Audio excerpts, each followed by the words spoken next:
Okay, here goes nothing. Greetings from Winnipeg, Manitoba, Canada. This is my first video. Boy, I hope it goes okay. I've sat in front of this camera now about 8 times and started and stopped. So, yeah, here we go. Just wanted to say hello to a lot of the people who I've been watching the past month or so. Sleepy Reader, Ghost Critic, Comic Book Mom, Howler Mouse, MAW0001, Coast and Bromstar, Poet Skinny, and Oddfellows Thoughts. All of you have been making great videos and really piqued my interest in this whole YouTube phenomenon. So I just wanted to kind of talk a bit about Comic Book Mom had, or sorry, can't remember who it was actually. Maybe it was, no, it was Sleepy Reader, his first video talking about looking for comics for his daughter and just how that played out. And it's funny because a few days before that I was thinking about doing my first video, and I was thinking my son Jaden is 6.5, and he's been getting into reading comics and things with the help of me. And I just have out in front of me here some of his kind of favorites. He's got a small box going, and he's really getting excited about you know, saving the comics and kind of wanting to try out new stories as he's getting a bit older. One of the ones that he's been really into lately is this one here, the Star Wars Dark Times. So he's got the first graphic novel and the second there that we picked up for him. Yeah, I mean, he's just kind of getting that age. He's watched a bunch of the Star Wars movies and he really loves it. This one was a little, I don't know, there was a couple of parts in it that I kind of glossed over reading it to him, because it was, I don't know, it was a bit violent at times. He didn't seem freaked out by it or anything. This is more of like a really recent one, like within this year that we've started reading this. But he's interested in it enough that he talks about it every once in a while. But I'm not going to push it for now. I might wait to pick up the rest until he's a bit older, just because it really seems to be kind of on the cusp for him. And a Comic Book Mom mentioned this one, and it was definitely our favorite, as far as both of us got huge kicks out of it, and that was the ever amazing Axe Cop. So this series, there's number 1 there, and number 2,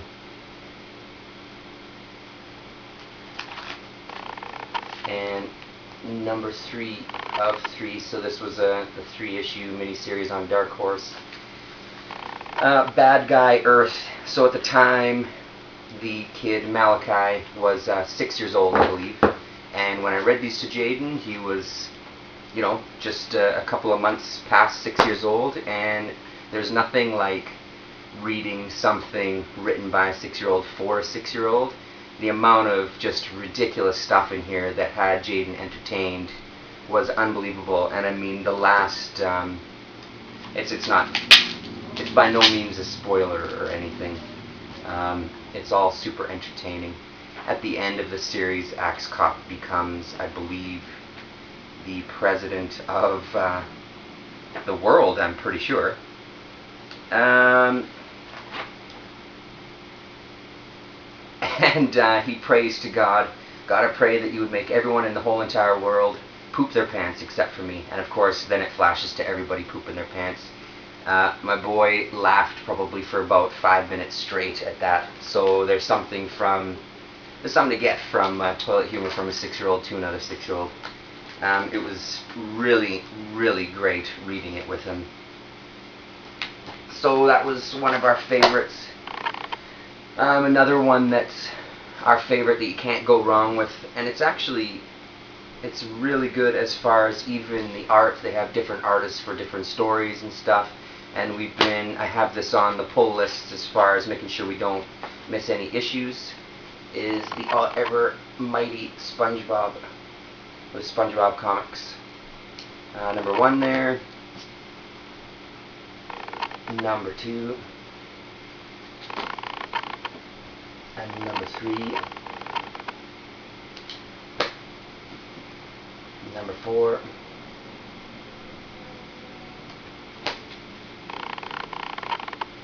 Number 5.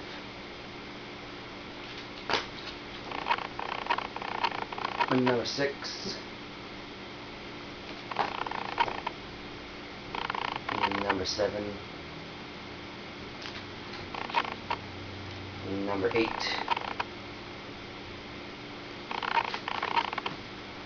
And number 9. That's the last one we've got there. And then on Free Comic Book Day they had a freebie. I think there's something on the flip side too. I think it's a double-sided kind of deal. Like I said, I don't know, it's really, really funny. SpongeBob is one of my favorites. I remember when the movie came out, and me and his mom at the time went to see it in the theater with a bunch of kids, and again, great time hanging out with kids, watching something that's meant for kids, and just hearing the entire theater bust out laughing when SpongeBob forgets to put on his pants, and all these like silly little jokes make it so entertaining. But in here, I'll just show you a couple of pages. So you get some nice stuff like this.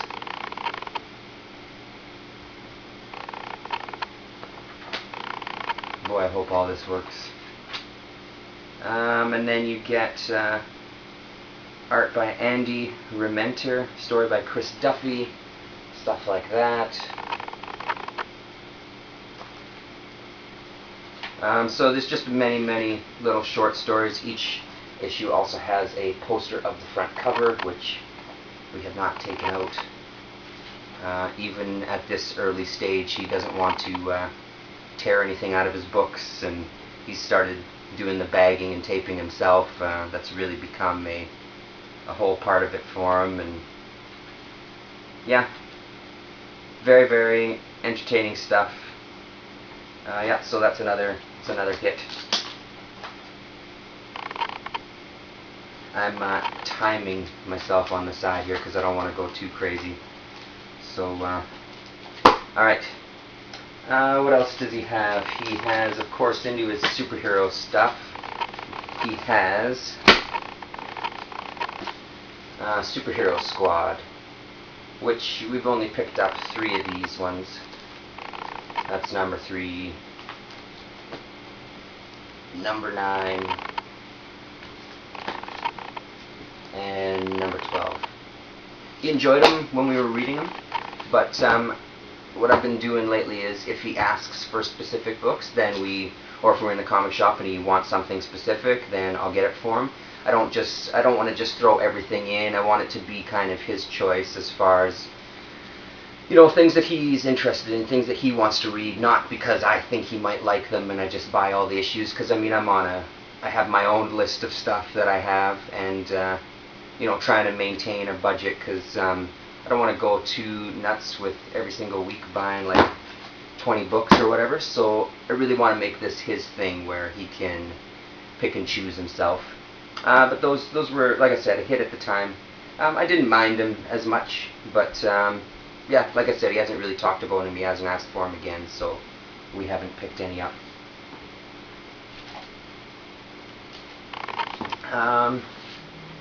Then, of course, some of our favorite stuff. So this is Batman Brave and the Bold, Batman Adventures, another Batman Adventures. These are just a few because I'm a big Batman collector as well. So I've got tons of these. So these are just a few that I think I had doubles of, or I got them really cheap. I can't remember which. And I just kind of threw them in his box and we've read them. We sat a couple of years ago now. I have all of the Batman animated series on DVD, and it was one of those moments when he was kind of getting old enough. We sat and watched the whole series together over the course of like a year or whatever. Man, that was great, because that's a great show, hands down. And again, one of those moments, you know, hanging out with your boy, and every once in a while watching a bit of cartoons, and him really, really enjoying it, and me enjoying it as well, and talking about the episodes afterwards, and yeah, just kind of opening his eyes to that kind of thing. What else does he have here? One that we just finished was graphic novel of Scooby-Doo. That was his choice. It was an okay read. I got, by the end of it, I was getting a little tired of doing Shaggy and Scooby's voice. It takes a lot out of me, but he seemed to really like it. It used to be one of those shows that scared him quite a bit, but he's now, I think, what he said to me once on the phone, he said he watched a live-action Scooby-Doo, and he said, "Dad, I must be getting older, because I watched live-action and it didn't scare me. That means I'm a grown-up now." So that's kind of his, the bar that he set for himself. The older that he gets, the more live-action stuff he can watch without being scared. What else do we have? It's not too much else here. I'll just kind of, again, another Star Wars book. I think this was a free comic. Yeah, free comic day. Written by, well, maybe this one wasn't. Zach Whedon. Sorry, no. For some reason I thought Joss Whedon wrote something that we got on free comic book day. I can't remember. Anyway, that one. Top Shelf Kids Club freebie, which didn't go over super well with him. I thought it was good. There was a couple of good stories, some really nice artwork in it. So another one that's kind of fallen by the wayside that he hasn't asked for again, Kung Fu Panda. And Kung Fu Panda. And when I went to Montreal last summer, I got a chance to go to one of my favorite places, Drawn and Quarterly store. I have quite a few books from Drawn and Quarterly, and it was fantastic to go there and actually browse through the store. It's a smaller kind of place, but actually seeing everything, because my interest lies, you know, like I read some superhero stuff too, but I really like more alternative titles and things, and you know, like guys like Chester Brown and Joe Matt and Seth and Peter Bagg and Daniel Clowes and etc., etc., etc. So it was great to walk through that place and find a lot of stuff that I've never even heard of, let alone being able to browse through it in a store is just unbelievable. We've got a couple of places here in town that I go to, but nothing with the selection like they had.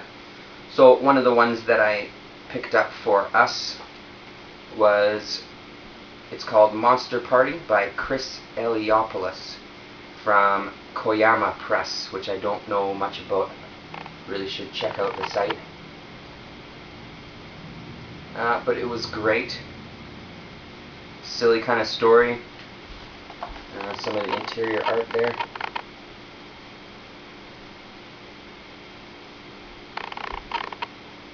So yeah, good stuff. He seemed to enjoy it enough. I think I enjoyed this one a little more than he did, because the art kind of did it for me. It really worked for me. Yeah, so that was that. And then he's got a couple of, again, these were ones that I think I might wait till he's older. He enjoyed them enough, but again, he hasn't asked for them again. So a couple of Avengers books, one from Free Comic Book Day, and then this one with the Red Hulk there on the front. And I kind of enjoyed this. I might... It seems pretty involved. I don't really, like I said, I'm not a huge superhero reader, so I don't know much. Green Lantern, New Guardians, number 4 there, and number 5. Actually didn't mind those. Again, maybe a little too old for him, so we'll wait. So yeah, that's his stack of books.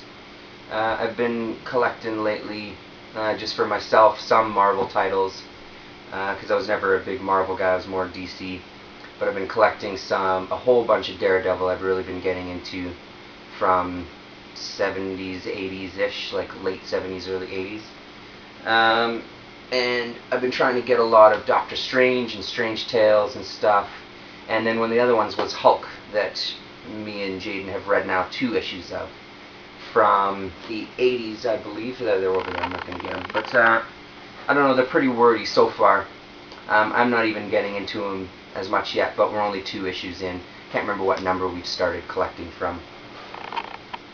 So that was one. I've just been finding them cheap, and recently I did a big trade. There's a place in town, Red River Bookshop, that has a huge collection of comics, and I bring stuff in there every once in a while as I'm kind of cleaning out the basement and cleaning out my back issues and stuff, things that I don't want anymore. And he gives really good deals, so I've gotten a lot of them just for trade, which has been great. So I don't know if we'll keep going on it. I might just read it myself. He says he's interested in it, but like I said, it's pretty wordy, some of them, and there's not really enough action to hold his attention. So yeah, that's it for his side. Behind me is one of my shelves here. There always seems to be videos where people are asking to look at the shelves and stuff. So I don't know. One of the things that I hope to do, because we're kind of at the 16-minute mark-ish here. For the last couple of minutes, I was just going to go through kind of one cube at a time, maybe one at the end of each video, and just kind of show you what's in the cube. So we'll start right here today. I'll just show you some things. One of the other things that I got from the Drawn and Quarterly store, there was this free newspaper here for a long, I think it still exists now, called Exclaim. But I've got a big box of them downstairs, and part of the reason was I'm a big music fiend, and it was just this free newspaper that had reviews of albums, had kind of bios on artists, and had a huge section at the end of like reviews of movies and DVDs and music and things like that. But what used to happen was they used to have quite a few cartoon strips, comic strips in it, and one of them was by a guy, Mark Bell. So at the Drawn and Quarterly store, as everybody seems to do, hardcover, they had this, which I was very excited about. I have one other collection of stories from Mark Bell. I absolutely loved his stuff in Exclaim, and this book is fantastic. Like I think I've read through it now a couple of times. So it has some earlier work. I'll just show you a couple of pages here. It has some black and white stuff that he did. I think it was all black and white stuff in the Exclaim way back when. And then it has some good color pages here. A couple of short stories there. And then there's a couple of longer stories too. It's all very surreal. Everything talks. You know, on the front it says here, Pure Pajamas featuring All Canadian Wild Bologna, Dave and Steve, Shrimpy and Paul, Little Tofu Cube Guy, and more. So everything has a voice, and his characters are very strange looking as they kind of go through go through their bizarre lives and adventures, and but it's such a great read. There's just something about it that just really, really appeals to me, and Drawn and Quarterly did a fantastic job with the book itself. So yeah, that's there on that shelf. This kind of crosses over into Jaden and me as well. I'd ordered this from KkrakK, well, through my comic shop, through KkrakK, another hardcover there. Murder by High Tide, M. Tillieu, about a character, Gil Jordan, private detective, and this has got 2 stories in it. Yeah, and they kind of look like this. I got a real kick out of reading the first story. We didn't read the second story together. Again, it was one of those that was pretty wordy. It wasn't too violent or anything for him. I just think it was very wordy, and there was some kind of gags in here that I just don't think translated to Jaden. But I got a kick out of it, and I think they put out a couple of more. KkrakK is another one of my absolute favorites. Just check the time here quickly. Another one of my absolute favorites. So that was a great read.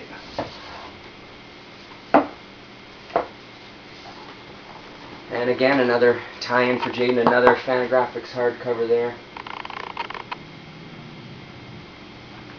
Toys in the Basement. Kid at a costume party, having a bad time. Gets told to go to the basement to get some, I think, drinks or something for the party. Goes down and starts hearing some rumblings. There's another girl down there dressed up too. Some of the toys come alive, and they eventually take them through a tunnel that leads to the underworld of toys, where they get into some adventures. And I'll show you one more page there, because eventually what they meet is a big creature made up of various toys right there. So fantastic. The art, again, I'm big, you know, I think it was Ghost Critic that had, no, sorry, Sleepy Reader had another thing where he was talking about writers versus artists, and I definitely fall on the side of artists. I can read something with fantastic art even if the story is a bit weak. Obviously, if both are great, then that's obviously going to appeal to me more, but I'm really drawn to art, and I'm really drawn to color. And it's funny, because even something like Criminal, the first time, I'm a huge fan of it now. The first time I read it, I didn't know if I was really into it, because for some reason at the time I just wasn't into the art. So I almost, you know, I was kind of wanting to give up on it, but I bought the hardcover, and I just kind of plowed through the whole thing, and as I kept reading, I just enjoyed it more and more, and now I can't believe that I didn't like the art at the time. It absolutely works with the story. And I think, I can't remember who said it, but I watched another video as kind of a response to that, and they said it's definitely like a hand-in-hand, symbiotic kind of relationship. Totally agree with that. The artist and the writer have to be kind of the same mind, but at the end of the day, an artist can bring so much to the story. I just finished reading this book that Comics Journal had put out, and it was a collection of articles with various writers, and a couple of the writers there really praised the artists that they've worked with, as far as like, I wish I could remember. I'd have to go back and look through the book to see who it was that said it. Somebody from Marvel had said, you know, writing the story and then seeing the finished product, were amazed that the artist kind of translated some of the images the way that they did, even bringing more to the story than the writer had originally thought would be there. So kind of taking it to another level. So I mean, if you're not working with a good artist, no matter how good your writing is, it's going to fall flat. And another Sleepy Reader thing that I said to him before on his message board was just about the art can be really flat, and especially like with now of like computers and computer coloring and a lot of computer assisted stuff. For me, that just really does not work for me. It just absolutely doesn't. And then I don't care how great of a story it is, I am not going to read it, because the art is just so unappealing to me that I'm not going to give you the time of day. I don't care who you are writing it. So that's that. Just a couple more things I'll just fire through. I recently traded in all my 100 Bullets soft, the trades there, because I want to start getting the hardcovers, and that's number one there. So basically I traded them all in, and with the trades, one of the things I got was this first volume for free, basically. And I noticed I maybe need to work on my shelves a little bit, because there's some marks on there already, and that's a newer one. Dave Stevens' Rocketeer, first volume, collected, hardcover. Again, I'm never going to get sick of doing that. Mike Allred, Kurt Busiek, Darwyn Cooke, Dave Gibbons, Tony Harris, etc., etc., etc.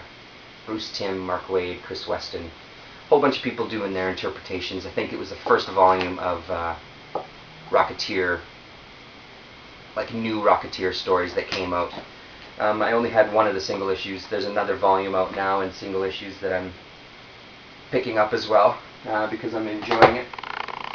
It's 25 minutes, so I'm going to fire through the rest. Haven't read this one yet. It's more of a newer one, The Phantom, and this collects books that ran from 1962 to 1977. Oh, hold on a sec. This volume begins the Charlton years. So yeah, looks really great. I got a pretty good deal on it, so wanted to pick it up. Show you a couple of things in there. Yeah, good stuff.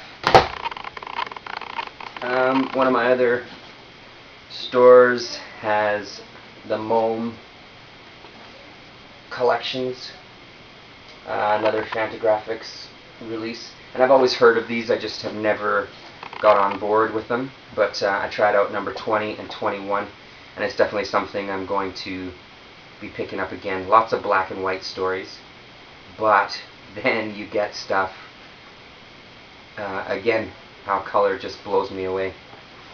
You get stuff like this, and you get stuff like this. I mean, come on. Some giant, colorful worm type creature chasing people down off the cliffs. That's fantastic. And the new username that I'm using is now KkrakK. And where Crack came from was from, I've seen some reviews of it lately, Captain Victory by Darwyn Cooke. And it's one of those sound effects in comics that you just seem to hear or read all over the place. And you probably won't be able to see it, but just to prove that point, right down in this panel there, KkrakK. And in, I think it's issue 2 of that Captain Victory, there's one panel, maybe I'll show it in another video, where it is KkrakK, and I just kind of really enjoyed that and stole it and used it for some music that me and a friend of mine have done, and now for the YouTube video. But now that you know it, you'll notice it in all the books. Crack is all over the place. One of the Tintin volumes that me and Jaden read. Noir. I think somebody else showed this before, Dark Horse. And then the rest of the shelf is The Walking Dead and Why the Last Man. But two that I will show you that, if you haven't read them, are so amazing. Art is incredible. Story's pretty fantastic as well. Hawaiian Dick. So yeah, there you go. First video. Holy smokes. Yeah. I don't know when I'll do another one, but I have a couple ideas in mind. I hope you enjoyed it. Any comments or feedback are obviously appreciated, and thanks for watching.